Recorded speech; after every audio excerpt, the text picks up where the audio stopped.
tal, Jacobs? Bienvenidos a un video más de El Jacob, donde pues el día de hoy nada más y nada menos que desenmascaran a la nueva presidenta, ministra, ya que rompen el silencio.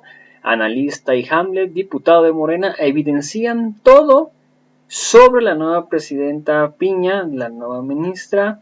Increíble pero cierto, ya que pues prácticamente ya ven cómo están los opositores, el prianismo con sus cosas, celebrando, ¿no?, de que ya llegó la ministra, y al parecer pues están festejando porque piensan que van a parar así a la 4T, porque como no les queda de otra más que ir a las últimas instancias, pues ¿qué es lo que hacen? Pues se van a parar ahí, y todo nada más con aunque le vaya mal al país, pero pues así prácticamente están ellos, así aunque el país les vaya de la chin, pero así quieren jugar rudo la oposición. Increíble pero cierto. Pues ya ven cómo es el preanismo hoy en día, que prácticamente celebraron, ¿no?, que la nueva ministra fue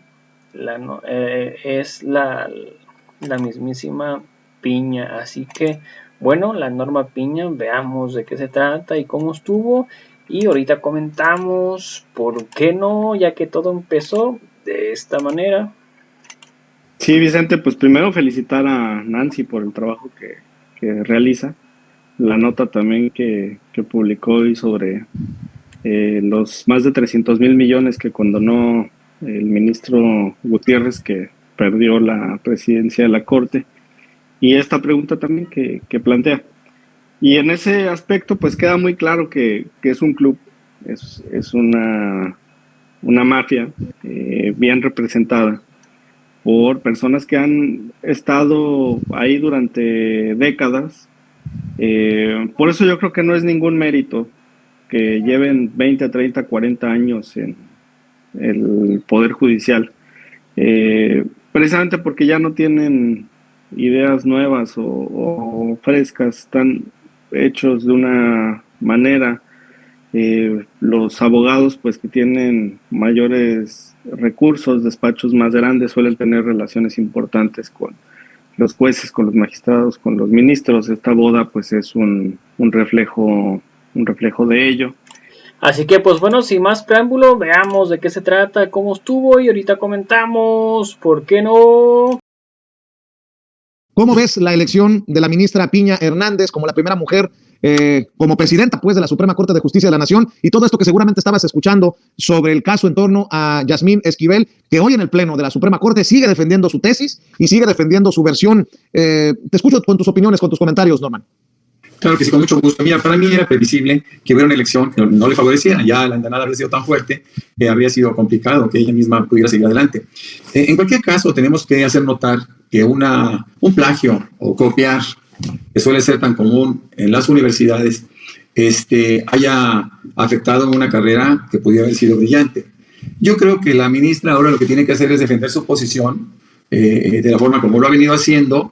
Por lo pronto, por lo menos, ya hay una respuesta a la denuncia que hizo en contra de este señor Báez, y aparentemente prospera la denuncia porque la conclusión de la Fiscalía del Distrito Federal, de la Ciudad de México, es una conclusión que le exime del plagio. Al contrario, ella termina por ser la víctima. Bueno, esto hay que decirlo, y hay que decirlo tantas veces como antes comentamos que ella ciertamente había plagiado, porque las dos tesis eran idénticas, ¿no? Entonces, bueno, habíamos quitado la posibilidad de que sí fuera, pero todo parece indicar que así sucedió. Ya ha sido Ricardo Sevilla, a quien le mando un abrazo, muy prolijo en la relación, ¿no?, en los detalles que ha dado sobre el caso de la ministra. Ahora, con respecto a la ministra que fue elegida, bueno, pues hay cosas destacadas. Primero, pues que ella es la primera mujer que se asume como presidenta de la Suprema Corte de Justicia de la Nación, y eso pues finalmente es un logro importante, ¿no? Me gustaría que se vieran muchos esos casos en diferentes sitios. Puede ser la presidencia de la República, ¿no? Ahora, es cierto que ella fue nombrada por Peña Nieto.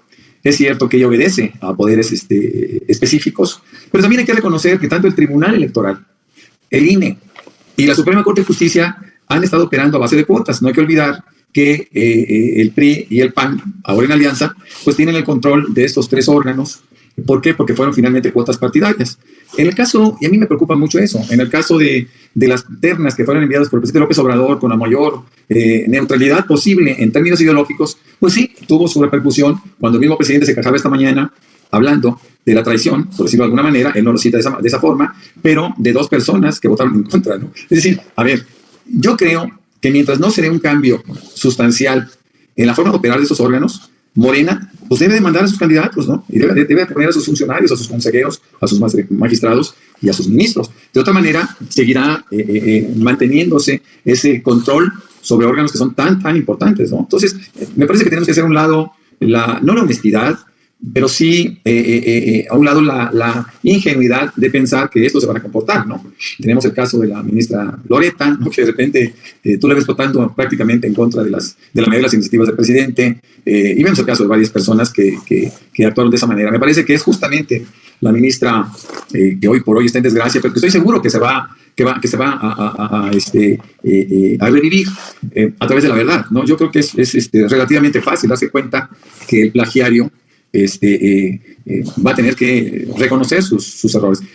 Yo por ahí estaba leyendo en el Universal, y fue difundido en redes, que la asesora de tesis de la ministra había recibido una carta por parte de este señor Báez, reconociendo que él había copiado una buena cantidad de la tesis, de tal suerte que él se estaba asumiendo como el plagiario. Bueno, hay que ver, entiendo que eso se llegó a un notario público y se certificó, pero hay que ver qué es lo que pasa. Mira, hay algo que también es muy importante, Vicente, que vale la pena comentar. Lo he comentado ya con algunos amigos, inclusive con amigos que son abogados, y yo les decía, miren, el problema de las universidades, el problema de los programas de estudio, es que son burdos. Tú le pides a un muchacho de 23, 24 años que haga una tesis, que haga una aportación dentro del ámbito, de su ámbito específico, cuando que no tiene experiencia todavía, ¿no? Y que realmente ese trabajo de tesis, ese seminario de tesis, lo va a desarrollar pues, a través de la consulta. Y la consulta, cuando lo incorporas tú a un trabajo de investigación, es plagio. Aunque cites, tú estás copiando, tú estás plagiando ideas, estás plagiando frases completas. Entonces es una cosa muy burda. Yo creo que la tesis debe desaparecer, el seminario de tesis debe desaparecer. Ahora, por ahí alguien, y creo que fue Eduardo Andrade, quien fue abogado general de la UNAM justamente en los 80s, él decía, es que realmente la esencia de una titulación es a través del examen profesional que define un trabajo específico y que, por supuesto, es abordado con preguntas sinodales.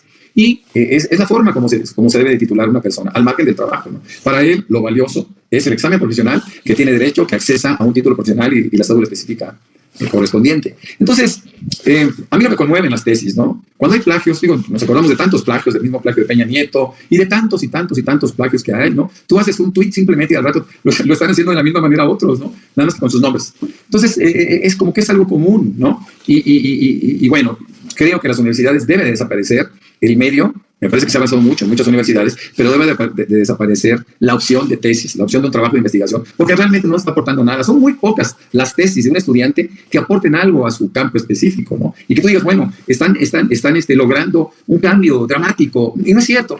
Ahora, con respecto a las tesis y los plagios, te tengo que comentar que la doctora Marian Pearl, que es mi sobrina, que es una sobrina brillantísima, ella hizo su trabajo, ella estudió un doctorado en ciencias, es médico, y cuando hizo su doctorado, su propia asesora de tesis le robó la tesis, y no se puede titular porque tendría que volver a hacer otra tesis. Entonces es un desastre lo que pasa con los asesores de tesis y con lo que pueden hacer con esos trabajos que realmente aporten algo. Entiendo que en el caso de Mario estaba aportando algo interesante, ¿no? para la ciencia. Y bueno, pues es un tema muy complicado, muy triste, pero tenemos que ser pragmáticos, ¿no? Quiero insistir, el presidente descarta la posibilidad de hacer una reforma judicial, constitucional, al estilo Ernesto Zedillo, pero créeme que muchísimos hubiéramos querido que se pudiera hacer esto, que se hiciera una limpia en todos los órganos judiciales y pudieran hacer una nueva expectativa. Justamente esta mañana platicaba yo con una buena amiga que es doctora en Derecho Penal y le decía, Lilia, ya no es posible que un juez o un magistrado,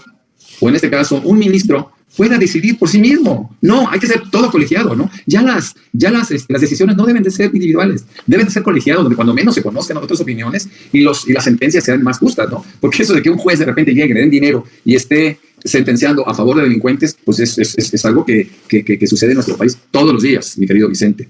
Así es, déjame saludar, Norman, al querido Hamlet Almaguer, al diputado federal de Morena por el estado de Jalisco. Hamlet, un abrazo y que este 2023 venga cargado de muchas cosas positivas y muchos proyectos. ¿Cómo ves, diputado, la elección de la ministra Piña Hernández como presidenta de la Suprema Corte de Justicia de la Nación? ¿Qué retos, si acaso, significa para la 4T tener a una ministra presidenta que casi le vota todo en contra a la 4T y al presidente que la encabeza? ¿Cómo ves, Hamlet, esta situación que termina luego de las acusaciones contra Yasmín Esquivel en la selección del día de hoy? Buenas noches, Vicente. Un saludo para mi amigo Norman también y para toda la audiencia de Sin Censura. Bueno, quisiera iniciar por comentarle a la audiencia la trascendencia de la elección de la ministra Piña al frente de la Suprema Corte de Justicia de la Nación. Esto está regulado por los artículos 12, 13 y 14 de la Ley Orgánica del Poder Judicial Federal y se elige un presidente de la Suprema Corte por periodos de 4 años. Es un periodo extenso. Y ahora la repercusión, pues, implica que la presidencia del Poder Legislativo de la Cámara de Diputados esté en manos de un panista, Krill, uno de los 3 poderes. Claro, el Senado tiene presidencia de un legislador de Morena, pero la Cámara es quien tiene esta representación del Congreso. Y después, el tercer poder, el judicial, ahora pues está en manos, como tú lo acabas de decir, de una opositora al presidente de la República. ¿Valen lo mismo los 11 ministros? Sí, ministras y ministros, sí, pero la propia ley orgánica del Poder Judicial le otorga ciertos privilegios que pueden ser utilizados como un arma política pues muy importante, según el enfoque que se le quiera dar. El ministro presidente de la Corte o la ministra presidenta de la Corte tienen pase directo para presidir también el Consejo de la Judicatura Federal, que es el órgano encargado de la disciplina en todo el Poder Judicial, y son quienes realizan, por ejemplo, los exámenes para los jueces de primera instancia, jueces de distrito, y para los magistrados de los tribunales unitarios de apelación y tribunales colegiados de circuito en los distintos estados y en las regiones en caso de los centros auxiliares.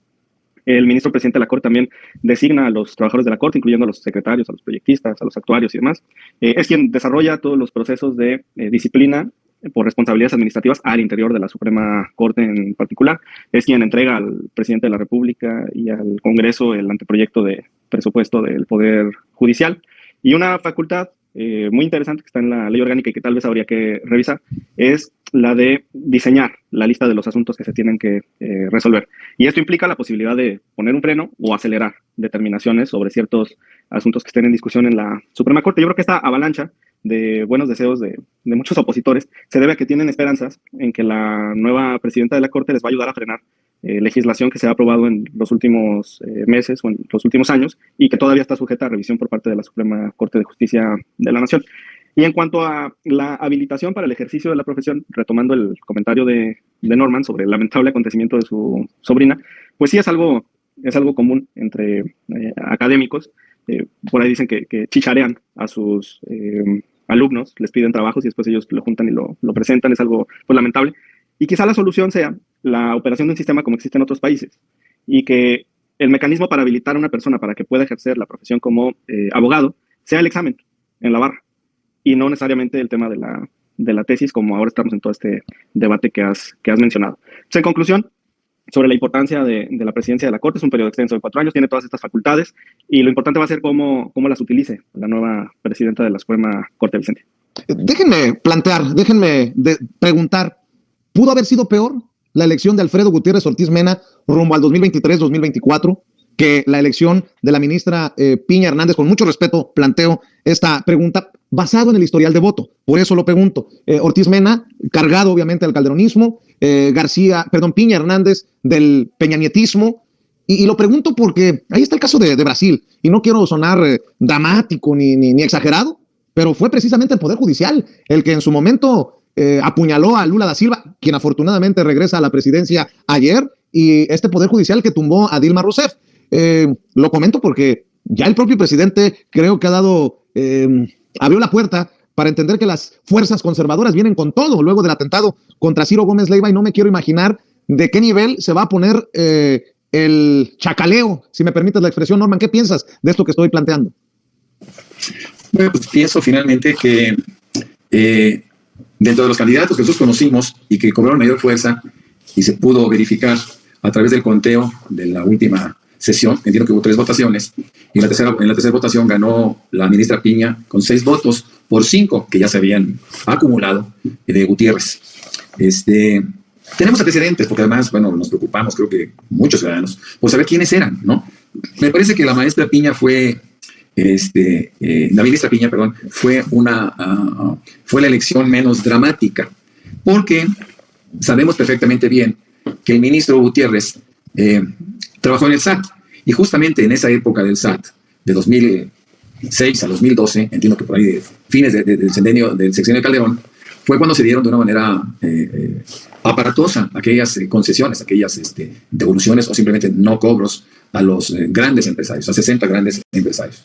Entonces, la complicidad de este ministro de la Suprema Corte en ese pasado, ¿no? Un pasado político, un pasado militante, un pasado calderonista, bueno, pues finalmente era quizá el enemigo a vencer por parte de una opción más mesurada, por decirlo de esa manera, que representaba la ministra Piña.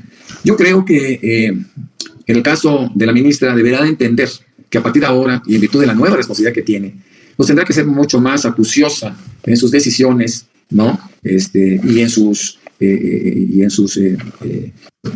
expectativas. Porque a veces el hecho de ser uno más de un colegiado, como en este caso es la Suprema Corte, no es que te quite luces, pero bueno, tú puedes pasar por un voto, y si no haces un voto razonado, o si no haces una defensa, o si haces un trabajo o una presentación, si no eres quien hace la presentación del caso, bueno, pues seguramente no pasas un poquito desapercibido. Ahora ella va a tener todos los ojos sobre su actuación, y pues seguramente será bastante más mesurada. En el caso del ministro Gutiérrez, bueno, pues él, su complicidad con la historia, su complicidad con el pasado terrorífico de Felipe Calderón, de alguna forma lo exponía bastante más. Yo no sé cuáles son los criterios que se tomaron entre ellos mismos para poder elegir a una opción, insisto, mesurada sobre el caso de un ministro que, por cierto, había sido alertado por el presidente como el más rico, ¿no? Y bueno, pues 300 y tantos mil millones de pesos condonados a los empresarios, seguramente le dejó alguna posición que sí vale la pena investigar. Hamlet, pregunto esto porque son estos intereses que también menciona Norman los que juegan a la hora de elegir quién lleva las riendas del Poder Judicial. Y cualquiera que sea el caso, si te propuso como ministro o te llevó a la Suprema Calderón o Peña Nieto o el propio Andrés Manuel López Obrador, eso ya lleva una carga política detrás. Por eso menciono cómo valorar lo ocurrido, lo que ocurre en la Suprema rumbo a lo que sigue, porque viene el intento de que se declare inconstitucional en la Suprema, lo de la reforma electoral, el plan B, que ustedes han estado evaluando y votando en la Cámara de Diputados, en el Senado, ahora está en el Senado después de haber sido regresado por ustedes los diputados. En fin, hay muchas cosas en juego, Hamlet. Sí, pero la Suprema Corte tiene un papel fundamental en este tipo de revisiones sobre lo que hacemos en la Cámara de Diputados, Vicente. Mira, es un error pensar que el Poder Judicial solo se puede transformar desde la presidencia de la Corte. Saldívar realizó un esfuerzo hasta donde le dio, pero en realidad los cambios pues no se lograron de fondo. Y eso ocurre porque tienes cerca de 2.500 jueces y magistrados federales que son mayoritariamente conservadores. Y en realidad la transformación del Poder Judicial se tiene que realizar desde abajo, con la apertura del Poder Judicial a nuevas generaciones. Me la pusiste de pechito, entonces, Hamlet, te pregunto. Esa transformación, eso que tanto exhibió y que necesita transformarse y limpiarse en el Poder Judicial, como lo expuso Arturo Saldívar, ¿se puede conseguir con la ministra elegida como presidenta en la Suprema? No, a partir de ahí no. A partir de ahí no va a ser posible.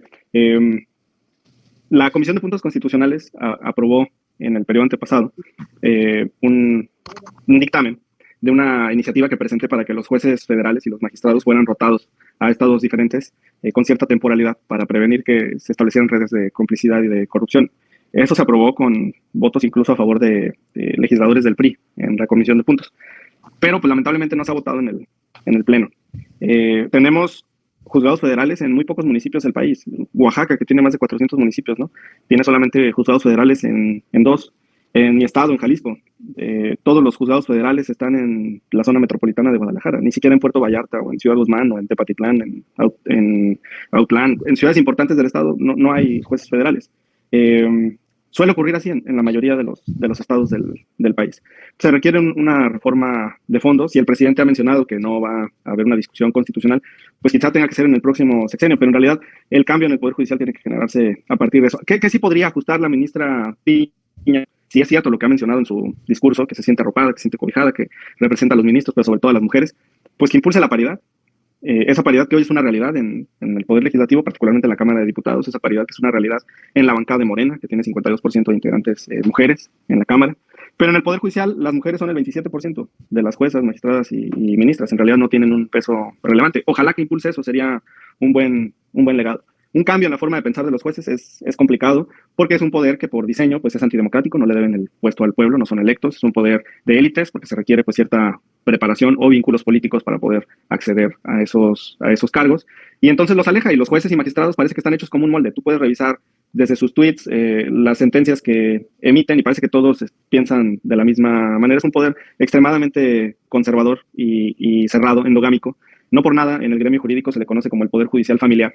Ojalá la ministra también haga algo en relación al grave problema de nepotismo que el propio ministro Saldívar aceptó que existe en el Poder Judicial Federal, donde los jueces y magistrados intercambian familias en las otras ponencias. Pero son algunos de los aspectos. Tiene 4 años para poder desarrollar este trabajo. Ojalá que lo haga. Y sería muy interesante también que los jueces y magistrados y ministros, por supuesto, transparenten su evolución patrimonial, los recursos con los que cuentan, sobre todo por lo que comentó hoy el presidente de la República. Vicente. Así es. Y bueno, hoy el presidente, hablando de las declaraciones del presidente Andrés Manuel López Obrador, hizo referencia a Ernesto Zedillo, al expresidente priista Ernesto Zedillo Ponce de León. Dice el presidente Andrés Manuel López Obrador en la mañanera que Zedillo quiso quedar bien con los ricos, como lo hizo Porfirio Díaz a la hora de clavarnos el Fobaproa. En otra de sus magníficas exposiciones, la periodista de la revista Contralínea, Nancy Flores, le comentó al presidente este tema de Ernesto Zedillo y el Fobaproa. Esta es parte de ese intercambio, de esa exposición del presidente, y lo comentamos aquí con Norman y con Hamlet en la mesa de diálogo. Del desprecio. ¿Sí? Entonces, no es nada más la parte económica, porque Zedillo no era multimillonario, no era millonario. No, es un pensamiento conservador. Entonces ellos quieren estar bien con los ricos. Zedillo quiso estar bien con los banqueros, con los grandes empresarios de México. Bueno, no le importaba el pueblo, ni el pueblo pobre, ni el pueblo en general. No le importaba la vida pública, porque si le hubiese importado el pueblo, pues no le deja la deuda que nos dejó, no deja esa deuda. Y si le hubiese importado la vida pública, no hubiese entregado todos los ferrocarriles a 2 empresas extranjeras, con el añadido de que se fue a trabajar a una de esas empresas cuando terminó. Se fue a trabajar de asesor. Pero decía yo, y no es que finjan, no es para hacerle la barba o por salameros, sino que muchos sienten de que es un gran economista, que fue un extraordinario gobernante. No, bueno, si a esas vamos, Norman, el saco de pus, Javier Lozano cree que el mejor presidente que ha tenido México se llama Felipe Calderón, a pesar de que está a punto de iniciar el juicio contra el superpolicía Genaro García Luna, y así podemos dar muchos casos de personas que quieren el poder y a los que les importa poco el pueblo.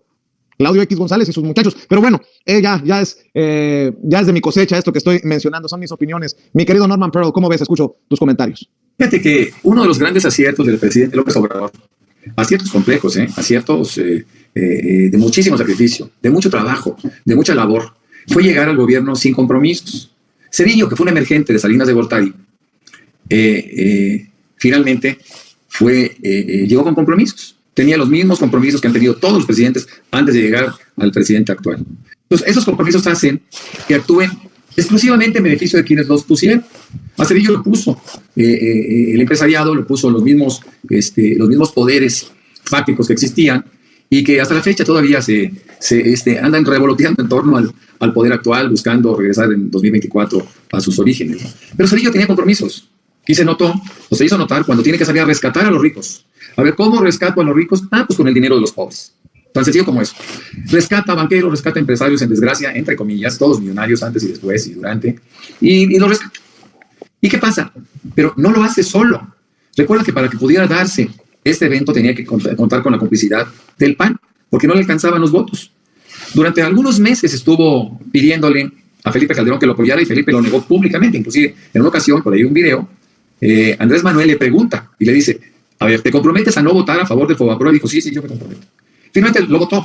Hay un trabajo, ya lo había comentado aquí, un libro de Marta Zamarripa, que es nuestra embajadora en Belice, en donde ella sugiere que había tal nivel de relación y de componendas entre Zedillo y Felipe Calderón en ese momento, y desesperado porque le votara el FOBAPROA, y se pudiera votar a favor del FOBAPROA, le prometió Zedillo la posibilidad de que ganara la presidencia en el año 2000.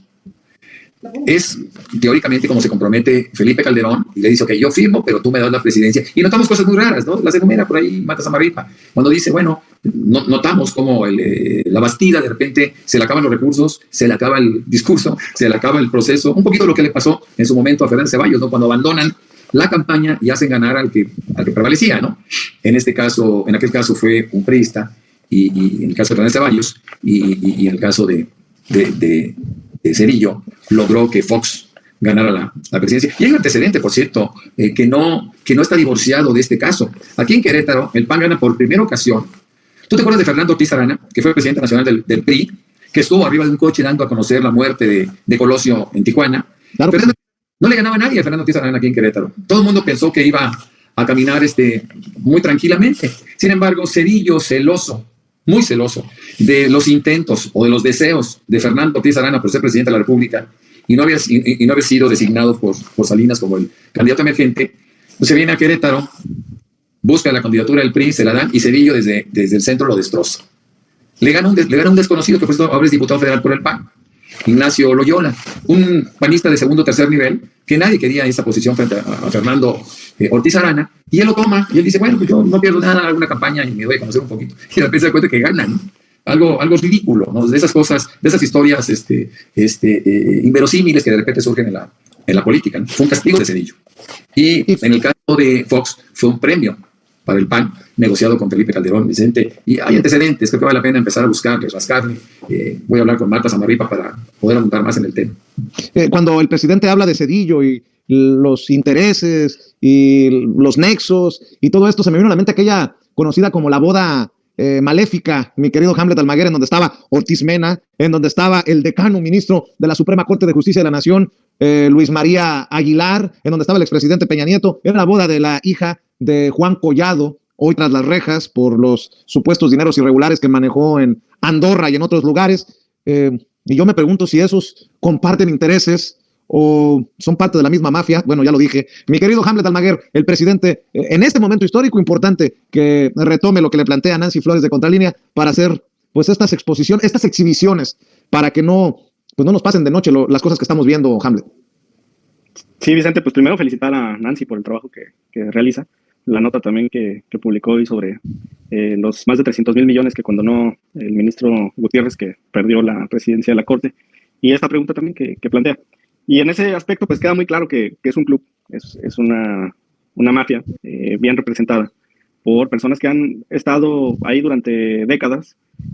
Por eso yo creo que no es ningún mérito que lleven 20, 30, 40 años en el Poder Judicial, precisamente porque ya no tienen ideas nuevas o frescas, están hechos de una manera. Los abogados pues que tienen mayores recursos, despachos más grandes, suelen tener relaciones importantes con los jueces, con los magistrados, con los ministros. Esta boda pues es un reflejo de ello. Y en realidad, bueno, pues hay una crisis de la administración y procuración de justicia en nuestro país, que se refleja también, Vicente, desde lo local. En realidad falta mucho por transformar en los poderes judiciales de las entidades federativas, en las fiscalías locales, en las secretarías de gobierno, en los órganos que tienen bajo su responsabilidad la administración de los centros penitenciarios, y para muestra por lo que ocurrió en Ciudad Juárez, donde tiene un importante peso de responsabilidad la gobernadora Maru Campos, precisamente porque pues, es un penal administrado por el estado de Chihuahua, en el que lamentablemente pues, fallecieron servidores públicos y custodios, personas que estaban ahí cumpliendo con su trabajo, y que ahora ha generado pues, una crisis de inseguridad en la ciudad. Una ciudad que por cierto pues es gobernada por Morena, que tiene un muy buen alcalde, Cruz Pérez Cuellar, que fue senador de la República y ahora es alcalde de Juárez, y que tiene pues políticas y políticos brillantes, la ciudad y el estado, pues, nuestros amigos Andrea Chávez y Marcelino, entre otros. Pero hay un reto en este apartado de la administración de justicia, y el problema está en la complicidad y en la corrupción, y esta boda que tú mencionas solamente es un reflejo de esas amistades que existen de manera evidente, Vicente. Así es, querido Hamlet, ¿por qué no dejamos hasta aquí la primera mesa de diálogo del 2023 en Sin Censura Nocturno y cerramos invitando a la gente para que te apoye en redes sociales y yo esperando contar con tu presencia en las mesas de diálogo, tus opiniones, diputado?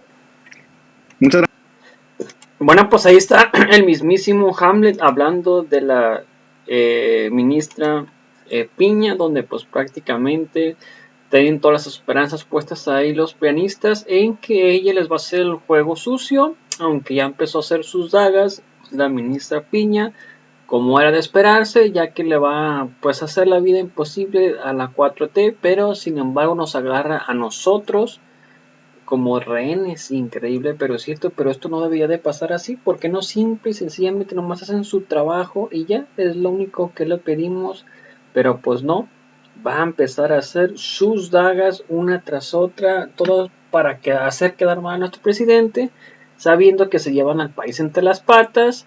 Y pues uno se da cuenta, la gente ya no es tonta, ya es más lista, ya es más viva y se da de las cosas que están pasando, o sea, tanto como ahí en el Poder Judicial, como veremos cómo reaccionan prácticamente con la detención de Ovidio, a ver si la tratan de sacar ya a Ovidio, que al parecer buscan cualquier pretexto para dejar en libertad y todo para hacer quedar mal a nuestro presidente y a la Marina, pero esperemos que no lo logre así. Así que pues bueno amigos, a toda la audiencia, gracias por ver el video. Recuerden que me pueden apoyar con un like en la página de Facebook, una suscripción en la de YouTube, un like tanto como en los videos de Facebook como de YouTube, comentario y compartirlos para que muchas más personas nos vean, sería completamente fantástico.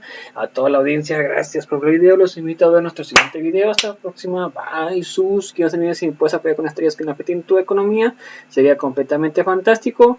O si no, en los 3 puntos color morado donde están las estrellas, en quiero colaborar y por solo 99 pesos mensuales en apoyo y consideración al canal, te lo agradecería muchísimo. A toda la audiencia los invito a ver nuestro siguiente video. Hasta la próxima, bye. Suscríbanse, no olviden comentar, compartir y difundir para que más personas nos vean. Hasta la próxima.